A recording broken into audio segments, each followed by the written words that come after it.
Alright guys, so latest little project. Got some cheap cedar planks. These are grade 2. They were 59 cents for a 1x4 by 6 foot.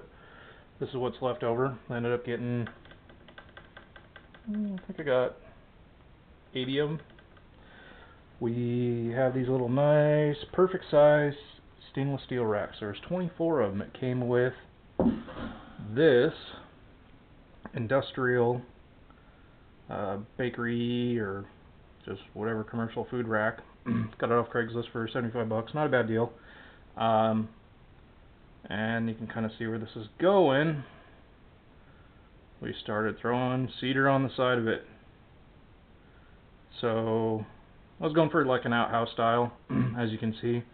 Started with the two sides, building this initial little square block on top first, just slightly oversized from the whole rack itself, and then just went from there.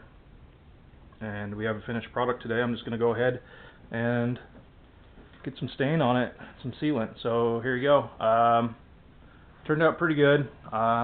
Should be very nice operating unit. We got some nice tight latching on here. So what do we got to work with? 16, 18 shelves worth of space, with as well some wooden dowel rods up here.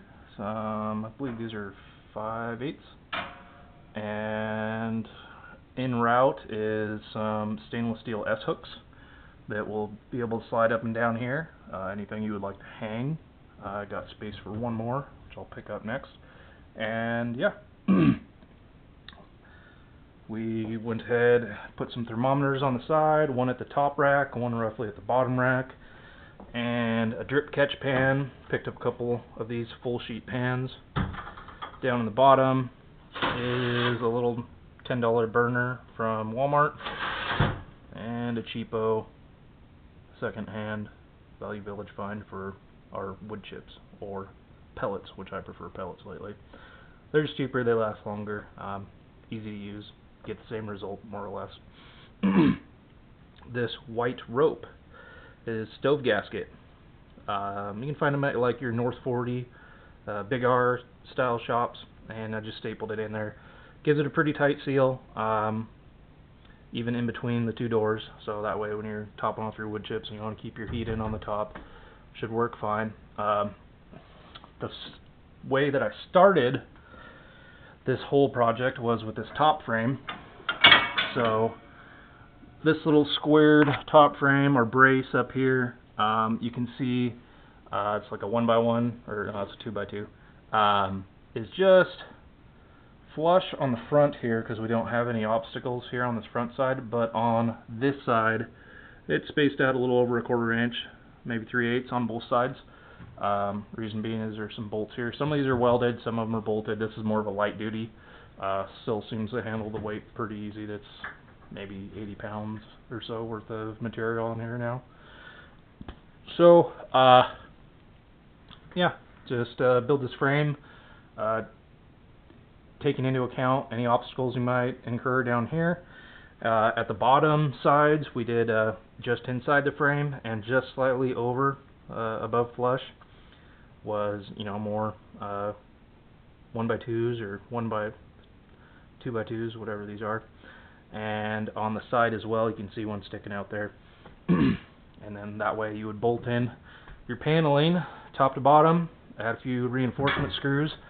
To do your panels, you want to start on your outside edge, line that up with your outside edge. Any obstacles, get clear of that, front to back, and then go ahead and start putting a couple in the middle, and then go over it with a second layer covering those gaps, just like you see up here.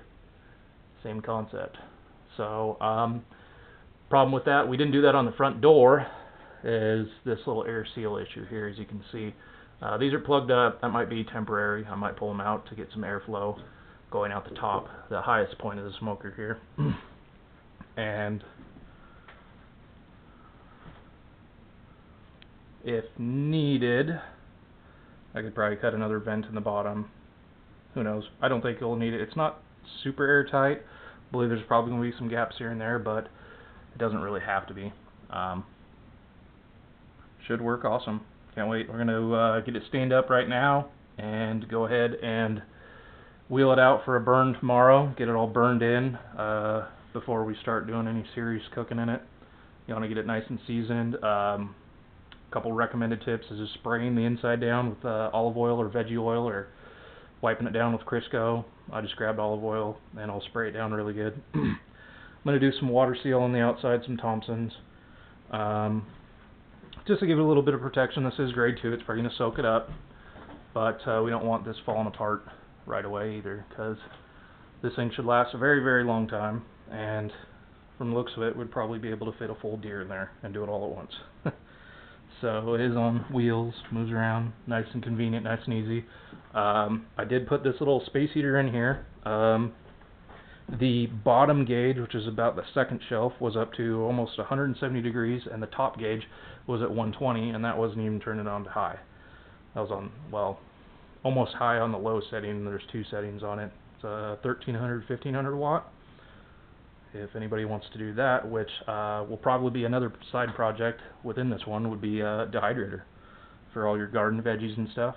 I think the issue would be there is maybe mounting or putting a small fan up in here to just help keep the air circulating and have a consistent temperature throughout. If I'm going to do the dehydrator, that might be an option, and it might also happen for the smoker, a little metal fan. The only other thing to cover would be if you want to do a cold smoke. If you want to do a cold smoke and stuff like this, where you got a wood stove, which I do. I got a 4-dog. Awesome stove. Got this 4-inch end cap, which is would be the end of my stovepipe for the stove that I have. And down the road, I'm going to go ahead and probably pop that sucker in right here-ish. And then that way you can run. You could just leave this in here when not in use, or using it with your burner plate. Have your stove located a little bit lower in elevation, find a slope, and start your fire in that, and then you would get natural cold smoke coming in all the way up through your pipe into your box and out. No electricity required. Off-grid smoking style. Possibilities are pretty much endless with this little guy. So it turned out pretty good. We're going to get some stain on it. We're going to burn it in tomorrow, maybe do rack ribs at the end of the day. And hopefully in not too much longer, we're going to get a new fish finder on the boat and fill this thing full of Mackinac and do some salmon candy, because the supplies are running low. Can't have that. Anyways, guys, yeah, go for it. It's an easy project. Knocked it out in a little over a day. 2 days tops. Cheap, easy, lasts a lifetime. Oh, the other option here.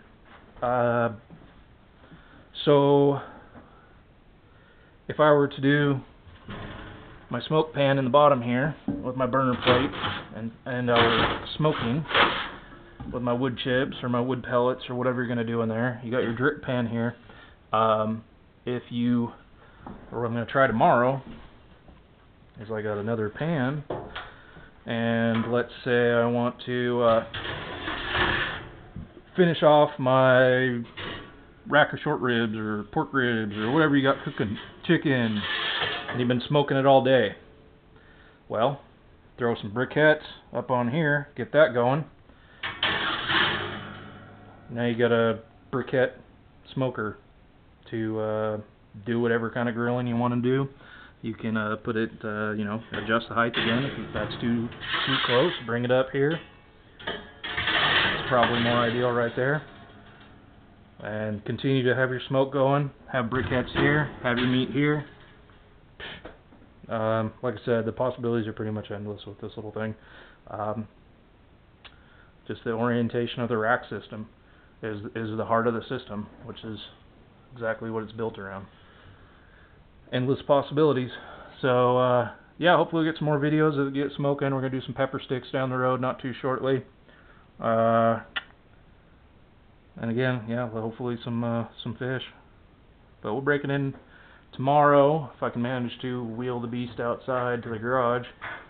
and we'll get her stained up as soon as I get done talking, which is now. Alright guys, see you later.